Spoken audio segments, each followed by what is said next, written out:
महाराष्ट्र की राजनीति का ड्रामा अभी खत्म नहीं हुआ। अजीत पवार इधर दिल्ली में बंद कमरे में मोदी से मिलकर गए और उधर मुंबई में उद्धव ठाकरे के साथ दरवाजा बंद कर लिया। अब कहा जा रहा है कि अजीत पवार ने शरद पवार से बगावत तो कर डाली, लेकिन आगे बढ़ने में उनका दिल घबराने लगा है और उनकी पूरी कोशिश है कि किसी तरह से चाचा का आशीर्वाद मिल जाए। नमस्कार, मैं हूं शरद और आप देखना शुरू कर चुके हैं डेली एनालिसिस।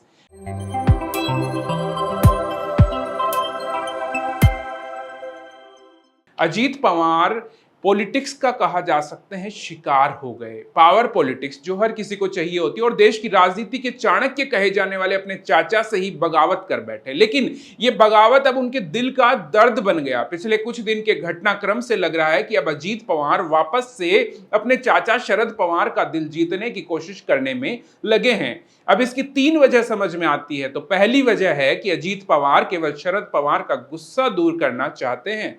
दूसरी वजह, अजीत पवार एनसीपी को पूरी तरह से बीजेपी के साथ लाना चाहते हैं। और तीसरी वजह, अजीत पवार क्या ये संदेश देना चाहते हैं कि वह शरद पवार की हरी झंडी मिलते ही एनसीपी में वापसी कर सकते हैं। तो जानकारों का दावा है कि जब शरद पवार ने अजीत को भाव नहीं दिया, तब उन्होंने उद्धव के सहारे रास्ता बनाने की कोशिश की। तो पूरा मामला क्या है, इसको विस्तार से समझेंगे, लेकिन उससे पहले अगर अभी तक आपने हमारे चैनल को सब्सक्राइब नहीं किया है तो न्यूज चौक को अभी सब्सक्राइब कर लीजिए और वीडियो को लाइक भी कर दीजिए। तो चलिए, ये तो हो गई आपकी और हमारी बात। अब बात करते हैं असली मुद्दे की। तो मुद्दा यह है कि अजीत और उद्धव की मुलाकात हुई है। जी बिल्कुल सही कि उन दोनों ने आपस में मुलाकात की। अजीत पवार और उद्धव ठाकरे के बीच बड़ी तगड़ी वाली मुलाकात हुई है। आप भी सोच में पड़ गए होंगे कि 18 जुलाई को एनडीए की बैठक में शामिल होने के बाद अगले ही दिन यानी कि 19 जुलाई को अजीत का उद्धव से मिलना सवाल तो खड़े करता ही है। इसलिए जैसे ही खबर आई कि विधान भवन में अजीत ने उद्धव से मुलाकात की, राजनीति के जानकारों के कान खड़े हो गए।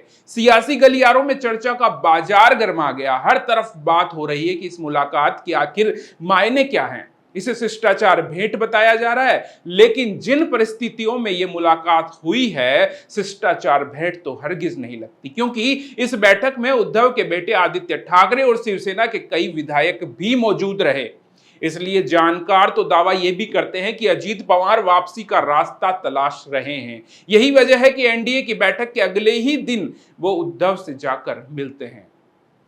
कुछ का तो दावा यह भी है कि इसकी वजह प्रफुल्ल पटेल भी हो सकते हैं, क्योंकि प्रफुल्ल पटेल ही वो नेता हैं जो विपक्षी दलों की पहली बैठक जो पटना में हुई थी, याद होगा आपको, उसमें मौजूद रहे थे शरद पवार के साथ। इसके बाद एनसीपी में बगावत हो गई और उन्होंने अजीत का हाथ थाम लिया। 2 जुलाई को पवार ने डिप्टी सीएम पद की शपथ भी ले ली। इसके बाद प्रफुल्ल पटेल 18 जुलाई को एनडीए की बैठक में शामिल हुए। उसके ठीक अगले दिन अजीत और उद्धव की मुलाकात होती है। ये कोई साधारण बात नहीं है। अब जानकार कयास लगा रहे हैं कि कहीं ऐसा तो नहीं कि अजीत और प्रफुल्ल पटेल को एनडीए के मुकाबले इंडिया ज्यादा मजबूत लगने लगा हो, इसीलिए अजीत विपक्षी दलों से नजदीकी बढ़ाने लगे हैं। डिप्टी सीएम बनने के बाद अजीत पहली बार उद्धव से मिले, वो भी एनडीए की बैठक के अगले दिन। अब सवाल यह है कि ऐसा दावा क्यों किया जा रहा है कि अजीत वापसी की राह तलाश रहे हैं। ऐसा भी तो हो सकता है कि उद्धव एनडीए में घुसने की कोशिश कर रहे हो, जैसा कि तमाम मीडिया चैनलों पर फैलाया जा रहा है। तो इस पर भी जानकारों का दावा है कि अगर उद्धव एनडीए में घुसने की कोशिश कर रहे होते तो अजीत उद्धव से मिलने नहीं, बल्कि उद्धव अजीत से मिलने के लिए जाते। दोनों बातों में अंतर तो मामूली है, लेकिन इसके मायने राजनीति में काफी गहरे हैं।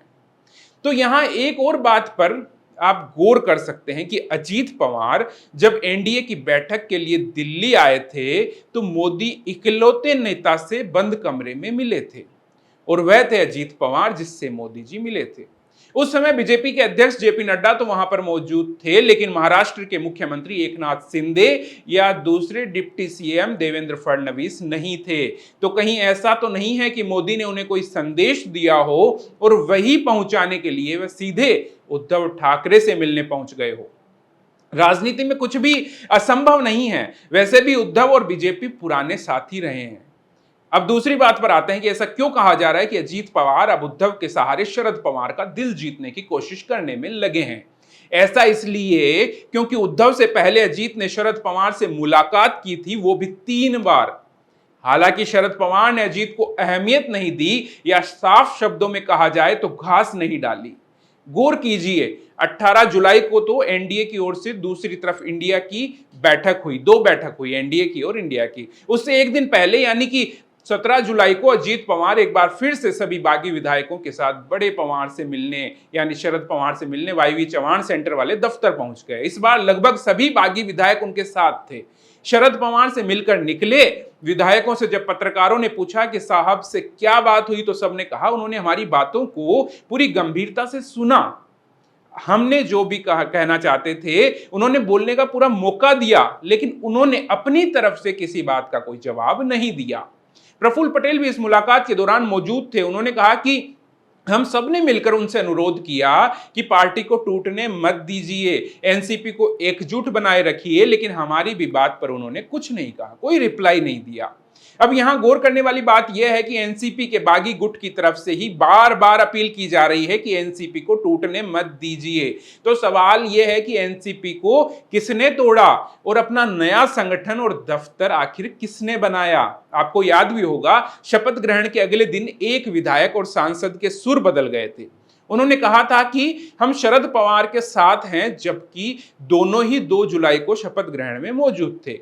यही नहीं, शरद पवार ने बागियों को चेतावनी दी थी कि इस बगावत का अंजाम भुगतना पड़ेगा। इसका डर देखिए। इसके तुरंत बाद छगन भुजबल पस्त पड़ गए। उन्होंने शरद पवार से कहा कि आपके साथ कुछ ऐसे नेता हैं जो पार्टी को खत्म करना चाहते हैं, आप उन्हें हटा दें तो हम फिर से आपके साथ में आके खड़े हो जाएंगे। यानी शपथ लेने वाले मंत्री शरद पवार की एक चेतावनी से इतने डर गए कि वो फिर आग्रह की भूमिका में आ गए। कुल मिलाकर एनसीपी के बागियों की तरफ से पार्टी को जोड़ने की कोशिश लगातार जारी है।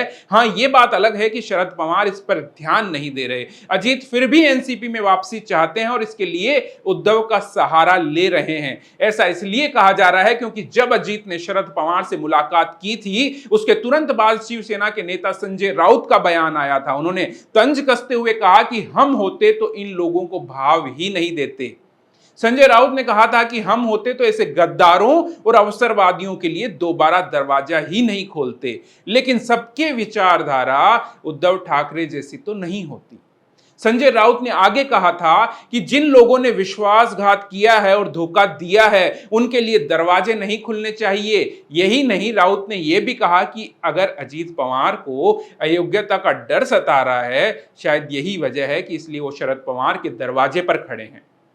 लेकिन पवार साहब को इस झांसे में नहीं आना चाहिए। अब जरा सोचिए कि संजय राउत के इन बयानों के बावजूद अजीत में उद्धव से मुलाकात की। आखिर क्यों अजीत और उद्धव की मुलाकात हुई? इतनी बेइज्जती के बाद में अजीत उद्धव से मिलने कैसे पहुंच गए? इसके क्या मायने हैं, सिवाय इसके कि अजीत पवार वापसी की राह तलाश रहे हो।